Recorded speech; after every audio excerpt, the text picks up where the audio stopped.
15 अगस्त का ये दिन हमारे देश के लिए बहुत ही गौरव का दिन है और हमारे लिए तो बहुत ज़्यादा गौरव की शाह मस्ताना शास्त्र नामदाता ने रहमो करम किया और इस खाक को इस दुनिया में लेके आए। अपना प्यारा यार मित्र पुत्र पता नहीं क्या क्या बनाया, पहले से जो था सो यहाँ जाहिर किया। सो ये उनका रहमो करम।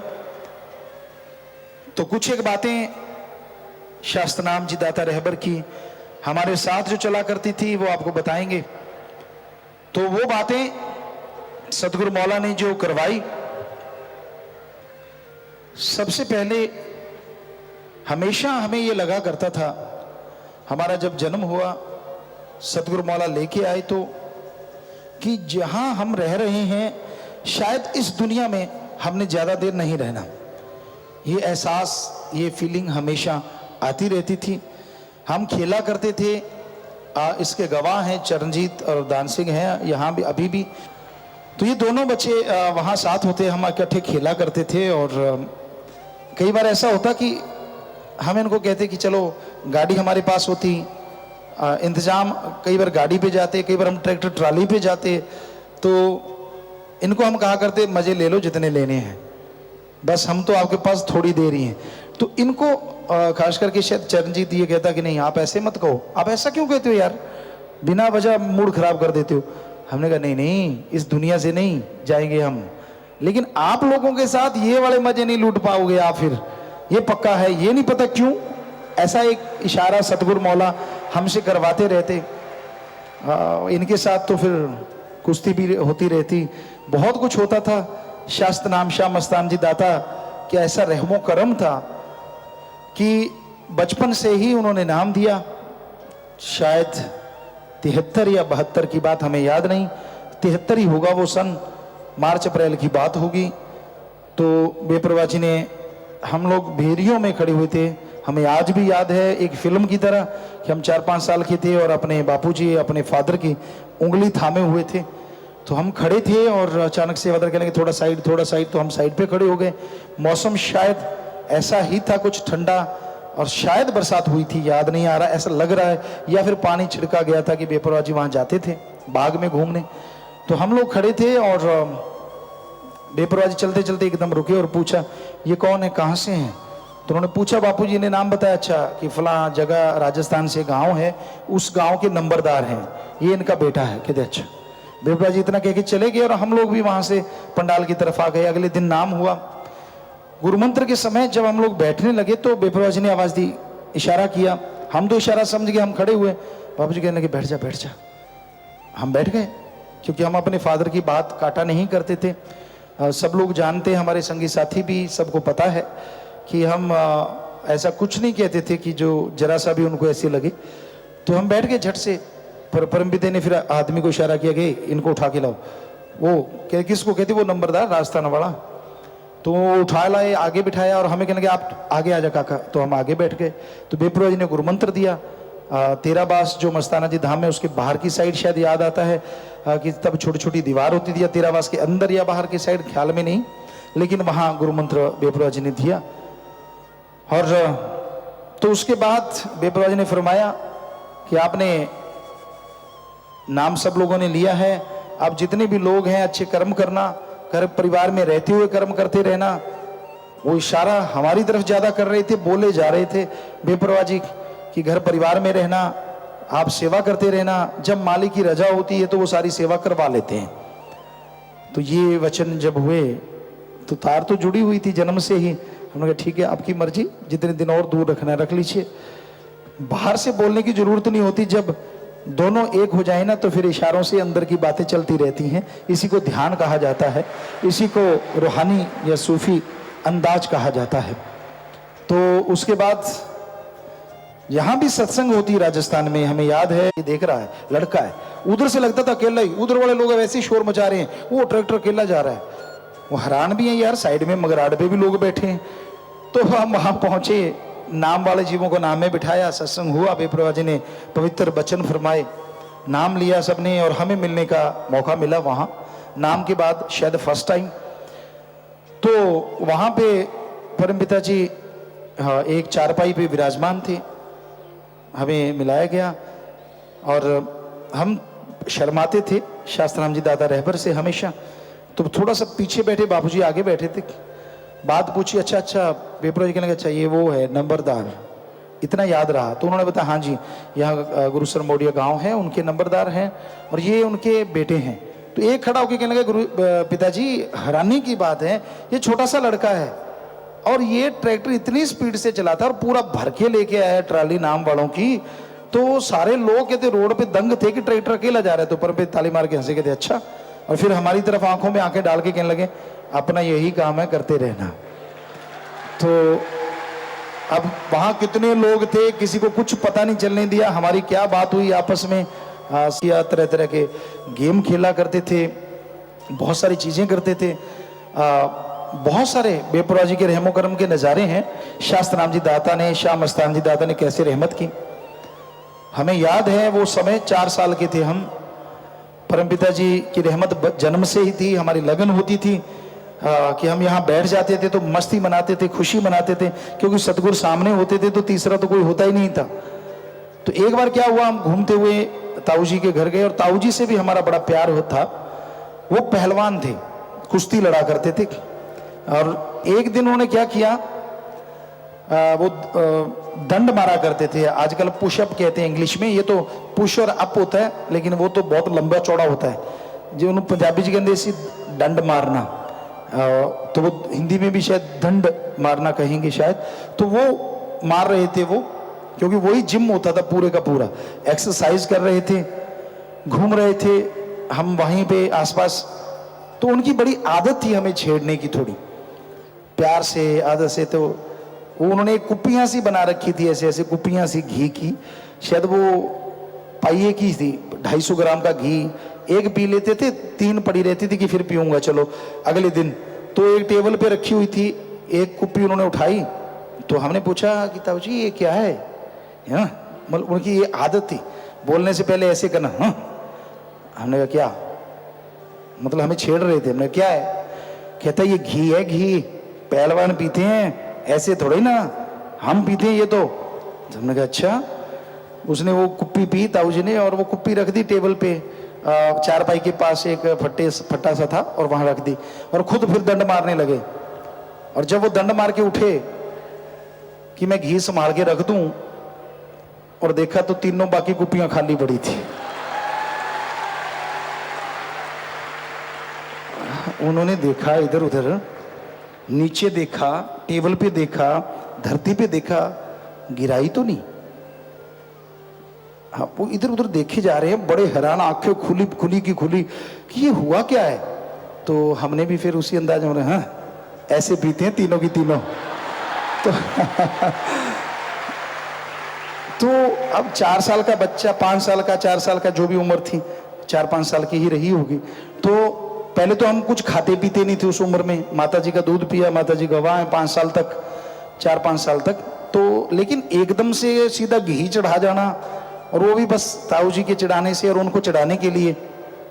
अब ताऊ जी की घिघी बद गई कि मैं ये पिला तो बैठा, पंगा तो ले लिया, अब इस लड़के का होगा क्या। अब 1.25 किलो घी अंदर गया है और ये सारा 4-5 साल का बच्चा है। तो अब जब हम खेलने जाएं आपस में यार दोस्तों से, तो ताऊ जी पीछे पीछे। अब किसी को तो क्या पता, पर हमें पता, हम उनको टेढ़ी आंख से देखें।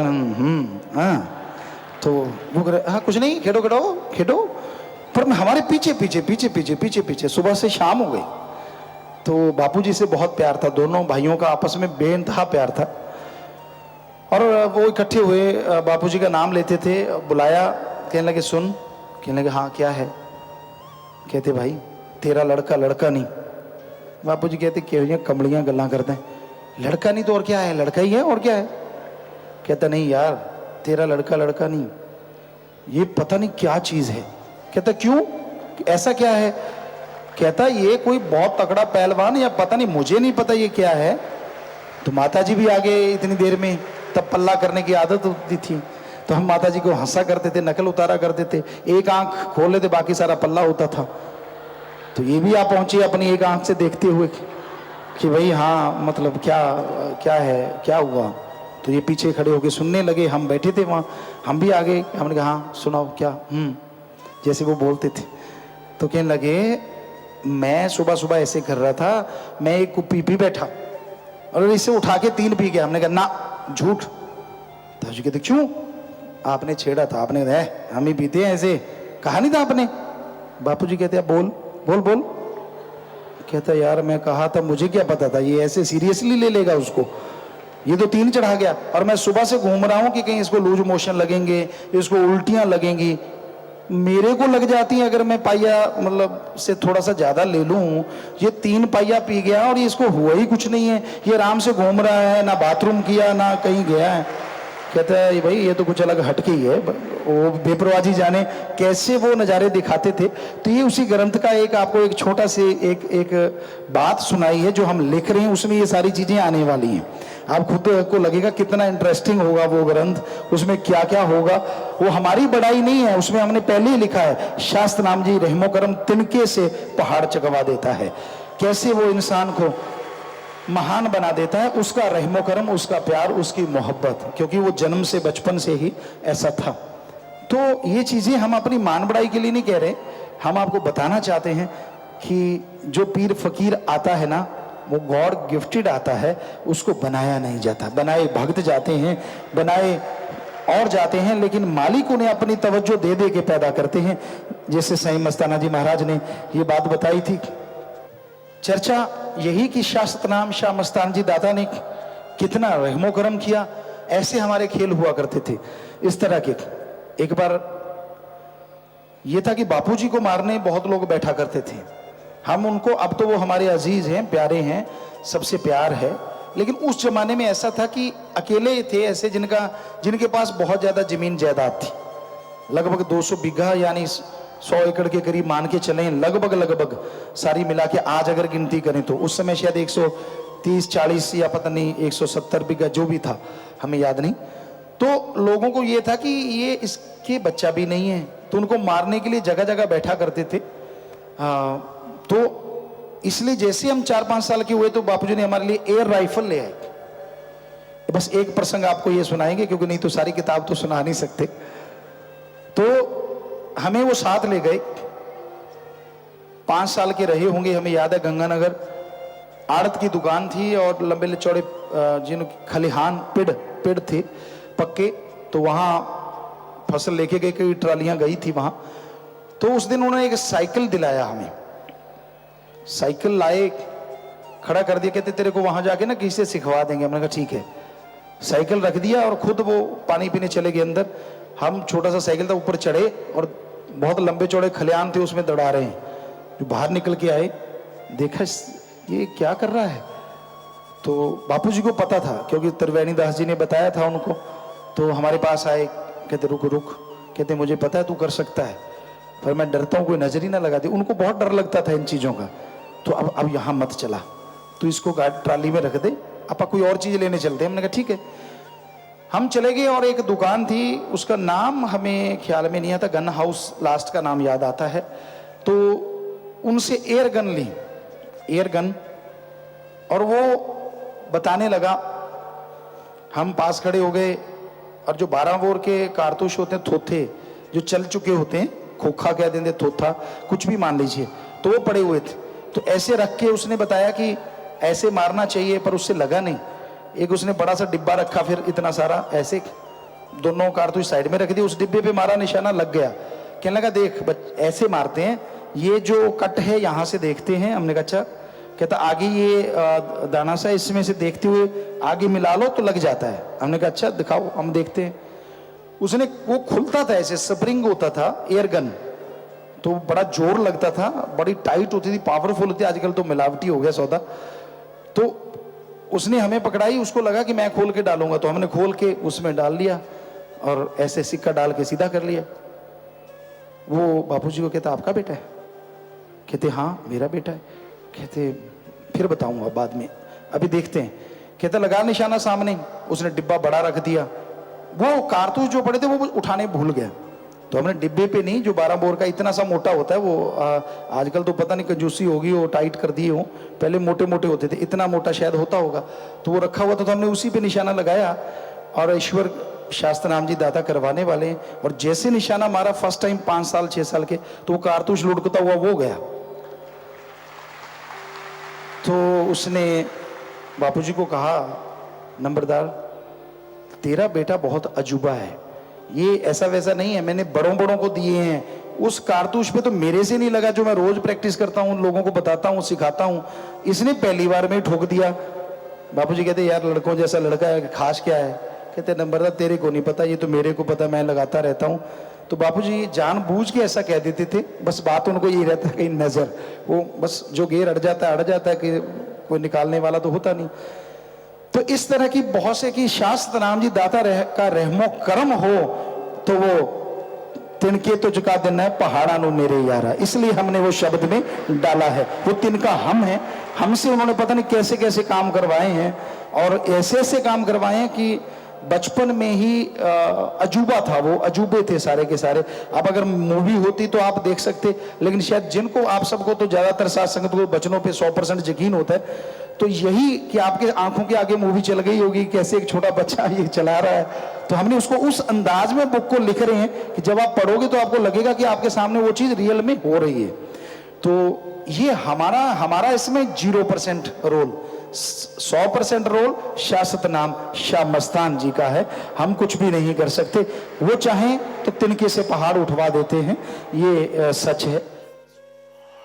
वाकई सतगुरु के प्यार में, उसके इश्क में, उसके मोहब्बत में, उसके प्यार में जो मज़ा है वो कहीं से भी खरीदा, छीना या किसी भी तरीके से हासिल नहीं किया जा सकता। उस मज़े को पाने के लिए इश्क में डूबना पड़ता है, और जो डूब जाया करते हैं वो सब कुछ पा लिया करते हैं। अल्लाह, वाहिगुरु, गॉड, खुदा, रब, ये तो कल पैदा हुआ है। सबसे पहले मुर्शिद कामिल मिला, अगर वो ना मिलता तो कौन जानता अल्लाह है, खुदा है, वाहिगुरु है, रब है। उसके मोहब्बत ने, उसके इश्क ने ये अलख जगाई, सीने में आग लगाई, दिलो दिमाग में वो खबर पहुंचाई कि हाँ अल्लाह है, वाहिगुरु है, गॉड है, खुदा है। और जब उसकी याद में बैठे, जब उसकी मोहब्बत की अलख जगाई, तो पता चला नहीं, मेरा मुर्शिद ही अल्लाह है, वाहिगुरु है, गॉड है, खुदा है। पर जो तन लागी सो तन जाने। बहुत गहरे घाव होते हैं इश्क के। कई बच्चे या आम आदमी इश्क के घाव को समझता नहीं। उनको लगता है घाव जैसे कोई घायल हो जाता है, चोट लग जाती है, अरे उस जख्म में तो दर्द होता है, उसमें पस पड़ जाती है, कीड़े पड़ जाते हैं, दर्द होता है, ना संभाला जाए तो अंग पैर काटना पड़ता है। पर मालिक के इश्क में तो अमृत होता है, आबो हयात होता है, हरी रस होता है। इसीलिए तो हर आशिक चाहता है कि उसका जख्म रिश्ता रहे, क्योंकि वो आबो हयात जब चलता है तो वो सतगुरु मौला को खींच लाता है, फिर नूरी स्वरूप प्रकट हो जाता है। फिर क्या मिलता है? क्या हो गया अगर नूरी स्वरूप मिल गया? क्या हो गया अगर दर्शन हो गए, सपने में हो गए? वो भी बहुत भाग्यशाली हैं। नूरी स्वरूप के हो गए तो अति भाग्यशाली बन जाते हैं। क्या मिल जाता है? क्यों हैं लोग पागल? क्यों नहीं दुनियादारी में पागल? मालिक के ये परवाने, ये आशिक, ये डूबे हुए उसके प्यार मोहब्बत वाले क्यों हैं उसकी याद में? लोग सवाल करते हैं, ऐसा क्या है यार, क्या मिल जाता है? अब रसगुल्ला हो, लड्डू हो, हलवा हो तो हाथ में पकड़ा दे कि ये मिलता है। अरे जो आत्मा को परमानंद मिलता है, जो दिलो दिमाग को सुकून मिलता है, और एक उड़ने की हसरत हो आती है और उड़ता रहता है आदमी उसके इश्क में, कैसे किसी को दिखाए, कैसे किसी को बताए कि इसमें क्या मिलता है? इश्क चीज ही ऐसी है, जिसको लग जाती है दुनियावी इश्क नहीं, वो तो गंदगी है हमारी निगाह में। हम यहाँ रूहानी इश्क की बात कर रहे हैं। कहीं दूसरी तरफ लगा लो अपनी मर्जी से। कहीं हैं ऐसे महानुभाव जो हमारे बच्चों को तोड़ मरोड़ के अपना उल्लू सीधा करते रहते हैं, पागल। ये नहीं पता कि आने वाले टाइम में जिंदगी दुख का दुखता हुआ एक फोड़ा बन जाएगी, क्योंकि पीर फकीर का वचन नहीं होता, अल्लाह राम का वचन होता है। उसको जो तोड़ मोड़ के पेश करते हैं उनका हशर बुरा होता है। तो हम बात कर रहे हैं रब्बी इश्क की, मुरीद मुर्शिद कामिल के इश्क की, वाहिगुरु उसके प्यासों के इश्क की। यहां उसकी चर्चा चल रही है। और जो उस मालिक से प्यार करते हैं, मोहब्बत करते हैं, उन्हें दुनिया का डर नहीं होता। वो अहंकारी नहीं होते, उनकी रग रग से अहंकार नहीं टपकता। खानदानी किसे कही जाती है?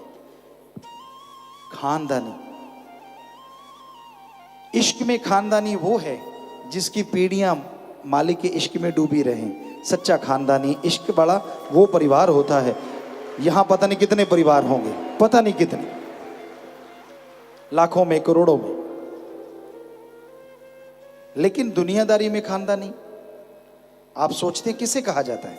अमीर गरीब से कोई लेना देना नहीं होता। जिसकी नीयत भरी हो, जिसकी नीयत साफ हो। नीयत भरी, नीयत साफ से क्या मतलब है?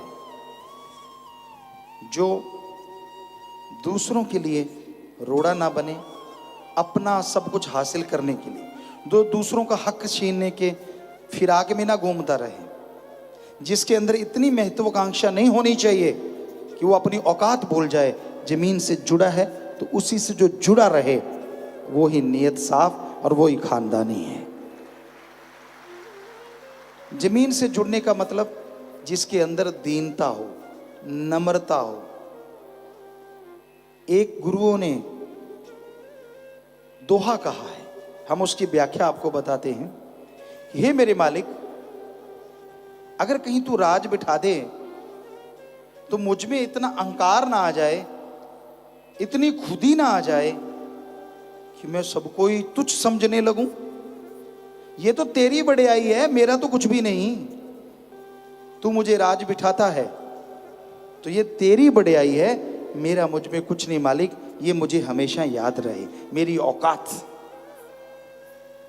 दूसरा, तू अगर घास खुदवाने लग जाए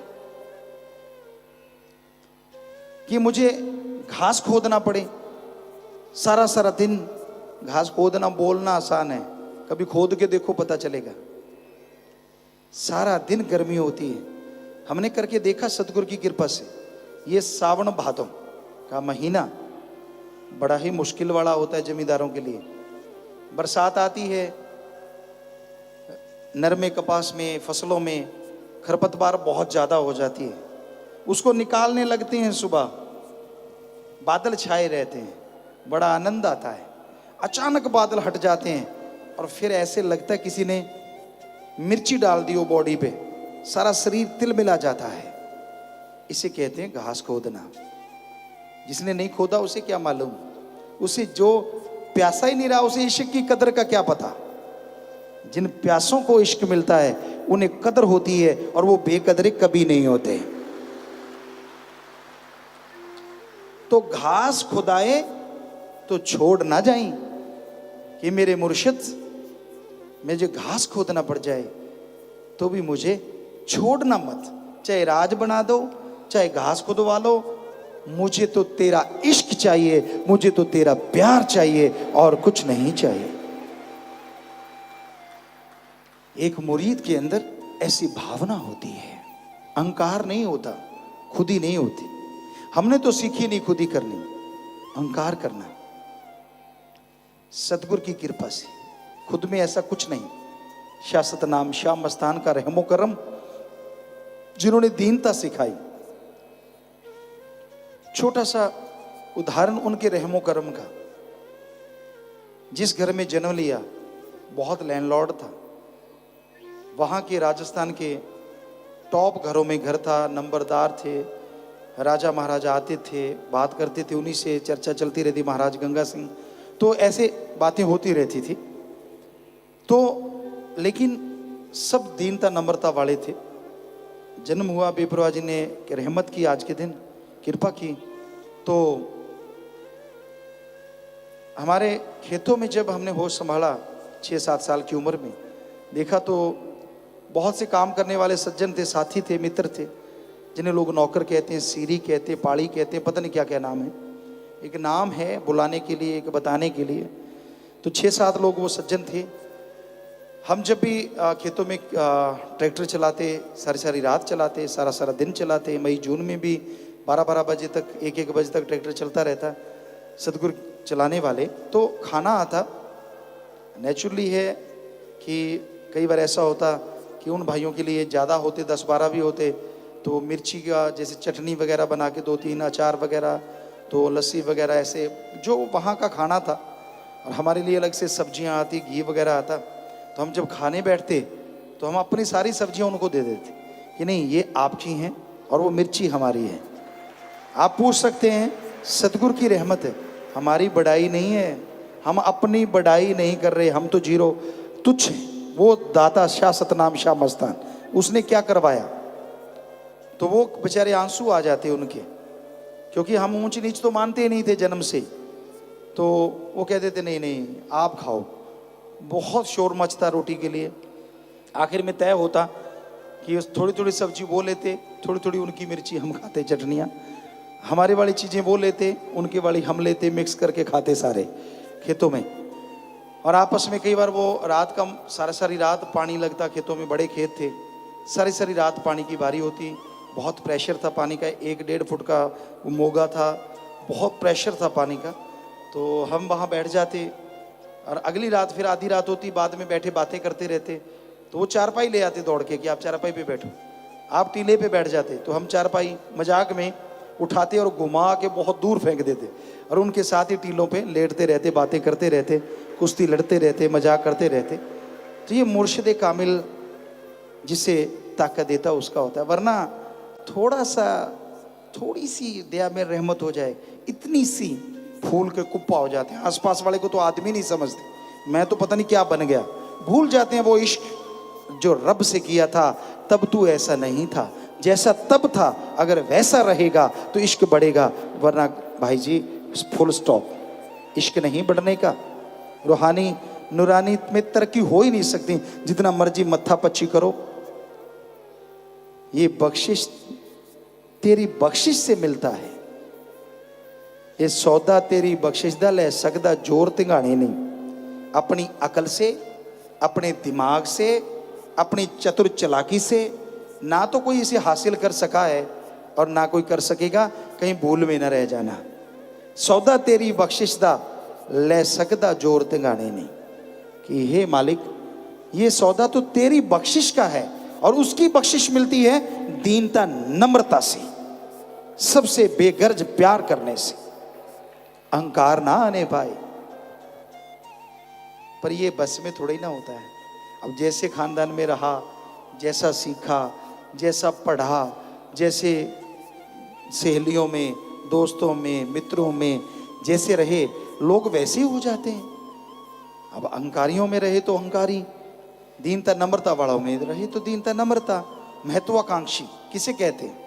कुछ ना हो पर बहुत इच्छाएं हो, मुझे ये मिल जाए, मुझे वो मिल जाए, मुझे ये पड़ाव मिल गया, अब अगले वाला मिलना चाहिए, उससे अगले वाला मिलना चाहिए। ऐसा करने वाले रूहानियत में पीछे से जीरो होना शुरू हो जाते हैं। आगे जीरो रहती है, पीछे भी जीरो, और दो जीरो का कोई मूल्य नहीं रहता जब तक साथ में उसका एका नहीं लगता। तो इसलिए दीनता नम्रता, आप कुछ बन नहीं गए, मुर्शिद ने बनाया है। आप में ये कोई गुण नहीं है, हमारे में ये गुण नहीं है कि हम कहें हम कुछ बन गए। अहंकार मत करो, वो दे सकता है तो वो ले भी सकता है, लेते देर नहीं लगती। कैसे लेगा, कैसे देता है? जैसे देता है वैसे ले भी लेता है। इसलिए दीनता, अहंकार के घोड़े पे सवार मत हो। ये है इश्क का पाठ। किसी को कड़वा लग रहा होगा, किसी के पसीने छूट रहे होंगे, किसी को शांति मिल रही होगी। चीज ही ऐसी है, इश्क करें तो करें क्या। यहाँ तो दीनता नम्रता धारण करनी पड़ती है। जब तक दीनता नम्रता नहीं है, उसका नूरानी स्वरूप तो भूल जाओ, या कुछ और सोचो, आपको कोई और ओहदा रूहानियत में मिल जाएगा।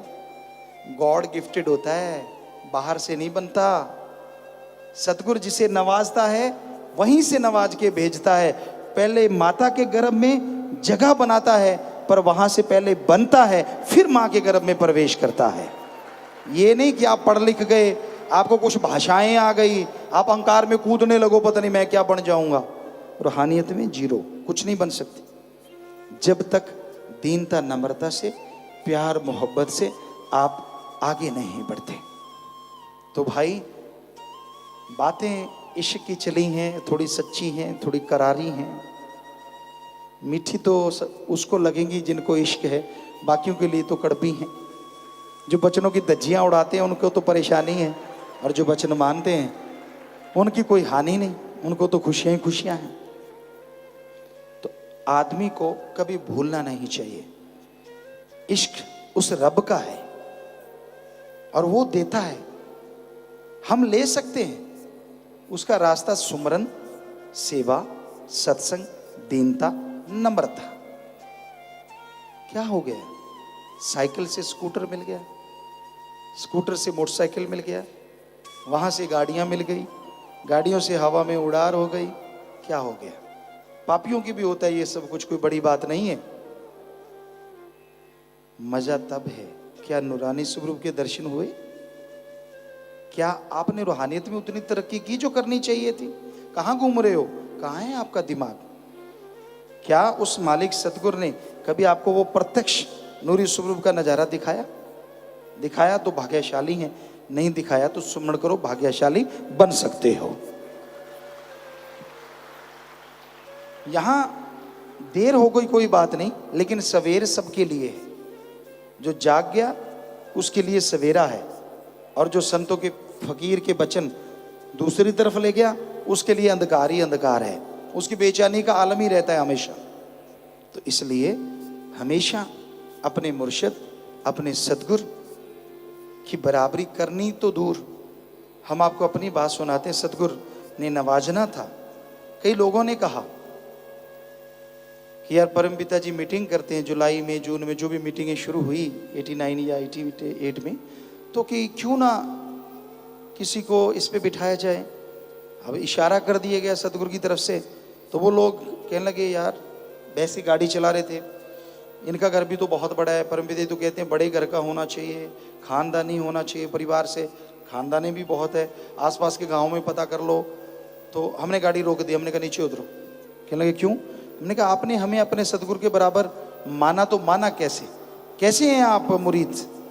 उतार देंगे नीचे अगर आगे बात की तो कोई बात नहीं की। उसके बाद तो कई बार ऐसी बातें चलती, सतगुरु जी कहते ऐसे करो, फिर बेपरवाह जी ने फरमाया कि आपने हमारा नाम लिया। कहते जी आपका तो नहीं लिया। तो बेपरवाह जी कहने लगे फिर आपके कहने से कौन आता है? और वही बात जब हमें कहा कि परम पिताजी ये कह रहे हैं, हमने कहा हमारा बंद बंद काट लें, ये तो उनकी बॉडी है, हमारा तो कुछ भी नहीं है, ये तो उनका जिस्म है, हम तो कुछ भी नहीं। तो बेपरवाह जी को जब जाके बताया तो बेपरवाह जी बहुत खुश हुए। सो कहने का मतलब इसमें हम अपनी कोई मान बढ़ाई नहीं, उस मुर्शिद की मान बढ़ाई, सतगुरु की मान बढ़ाई कर रहे हैं कि वो नवाजने पे आए तो वो गधों को भी बूंदी खिला के महाराजा बना देता है, और जब यूं से यूं कर दे तो उनको भी गधा बना देता है। ये उस अल्लाह वाहिगुरु की रहमत है, उसका नूरे करम है।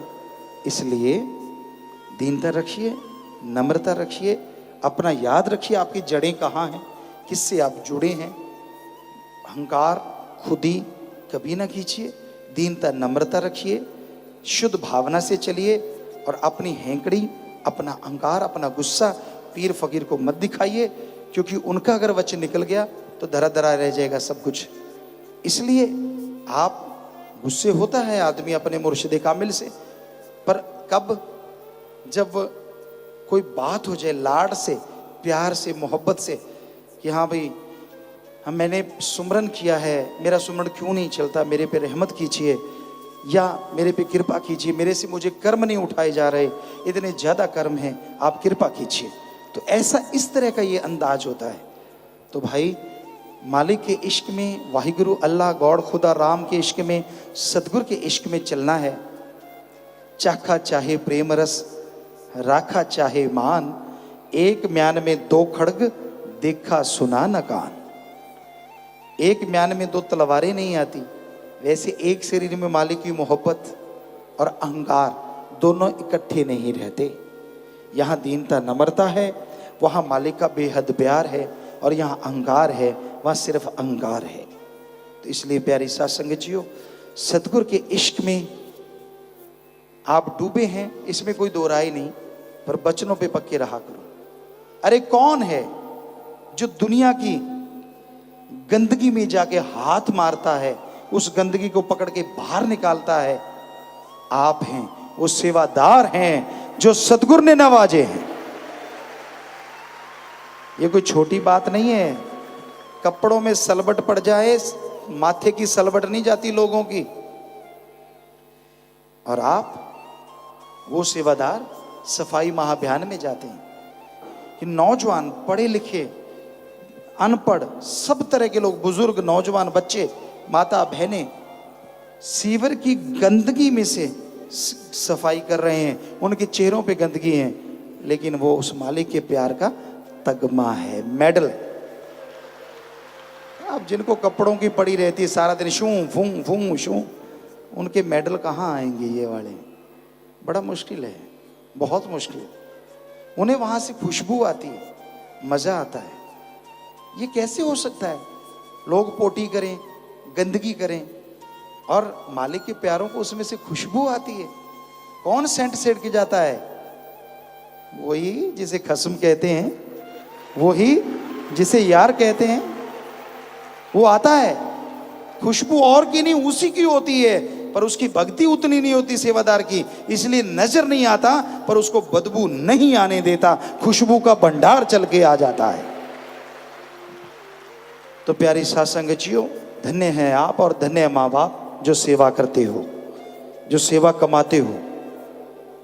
सेवा का जज्बा जिनके अंदर है बहुत भाग्यशाली हैं। और यही सतगुरु से दुआ है कि आपकी झोलियां दुगनी चौगनी नहीं, सैकड़ों गुना बढ़ के मालिक भरे, जो वचनों पे अमल करते हुए सेवा करें, दीनता नम्रता धारण करें।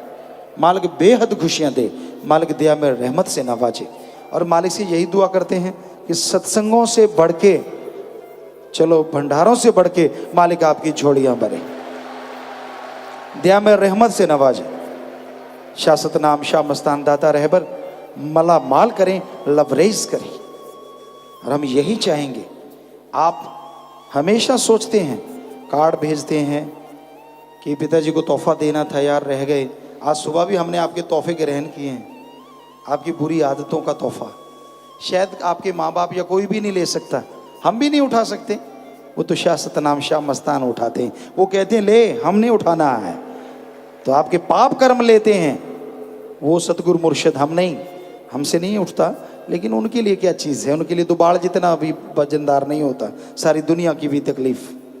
सो आपका वो नजराना बड़ा अच्छा लगा, आपने हाथ खड़ा करके वो जो वायदा किया, और आज एक और आप तोहफा क्योंकि चाहते हैं देना, तो हम चाहेंगे कि आप दीनता नम्रता रखा करें, अपने अहंकार को अपने पे हावी ना होने दें। ये बड़ा, वैसे तो सारी बुराइयां हो गई हैं, लेकिन ये बड़ा तोहफा जी, तो साथ संगत को कहने की देर है, हाथ खड़ा रखें फिर, अगर आपने खड़े किए हैं तो। सबने हाथ खड़े किए हैं, हमें यहाँ तक नज़र जा रही है, नहीं किए तो हमारा कोई गिला शिकवा नहीं है, आपकी मर्जी। तो जिन्होंने हाथ खड़े किए, सतगुरु मौला से यही दुआ है कि आप वचनों पे पक्के रहना, मालिक आपको नूरी स्वरूप की झलक जरूर दिखाएं। ये सतगुरु से दुआ करते हैं, प्रार्थना करते हैं, अरदास करते हैं। हाथ नीचे कर लीजिए, और घरों में बरकतें दे, घरों में सुख दे, आपको तमीज़ दे, रूहानियत की शिक्षा दे, और ताकि आप और आपकी आने वाली पीढ़ियां बेइंतहा खुशियां हासिल करें। घरों में बरकतें हों, घरों में खुशियां हों, इतनी बरकतें हों कि आप परमार्थ करें, आपको याद ही ना रहे कि मैंने कितना परमार्थ किया। मालिक ऐसी रहमत करे। बस बचनों पे आप सुबह शाम का जो तोहफा जिन्होंने हमें दिया, कई गुना बढ़ के मालिक खुशियां दे, आज का भी दिया उनको भी खुशियां बढ़ के दे। यही मालिक से दुआ करते हैं, यही मालिक से प्रार्थना करते हैं जी।